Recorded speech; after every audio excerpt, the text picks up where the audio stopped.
Akenya aya atatu riu mahetwo nginyagia mweri 16 Dithemba makorwo mandĩkĩire aria mathitangĩtwo kũrega gwĩkinyia igoti-inĩ rĩa Kiambu gũcokia thitango. David Kimani, Karanja Muchai na Macharia wa Wambui marenda watho ũrĩa wahĩtũkĩtio nĩ mbunge wĩgiĩ gũkinyanĩria gĩkĩro kĩa mathomo harĩa arĩa mararũĩrĩra itĩ ngũrani makĩenda ũteanĩrio.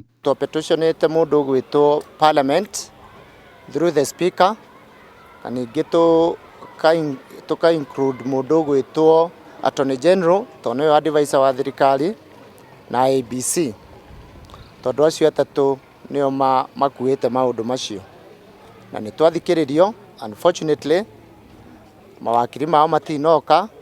Mũndũ wothe aheo haki na mũndũ ona atarĩ na gĩthomo kĩa degree etĩkĩrio kũrũgama, nĩ tondũ ona mũikia wa kura ndarĩ na degree, na ndũngĩkĩra mũndũ athure mũndũ wĩna degree no we ũcio ũraikia ndarĩ na degree.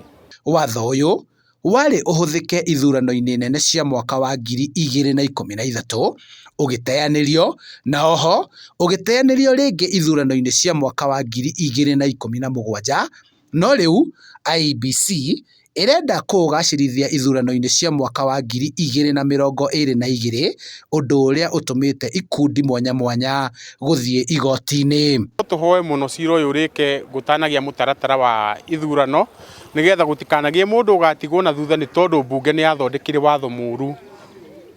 Nĩ yathondekire watho mũru ũrahingĩrĩria gĩcunjĩ kĩrĩa kĩnene kĩa Kenya, tondũ ũngĩrora transition ya kuma secondary nginya university ikoragwo ya about 3%. Koguo gĩcunjĩ kĩrĩa kĩnene kĩa about over 96% nĩkĩo gĩtigĩtwo thutha atĩ kĩrũgamĩrĩrwo nĩ gacunjĩ gaka kanini ka 4%. Handũ-inĩ ha Inooro TV kuma kaunti-inĩ ya Kiambu, njĩtagwo Charles Gĩkunga wa Kariũki.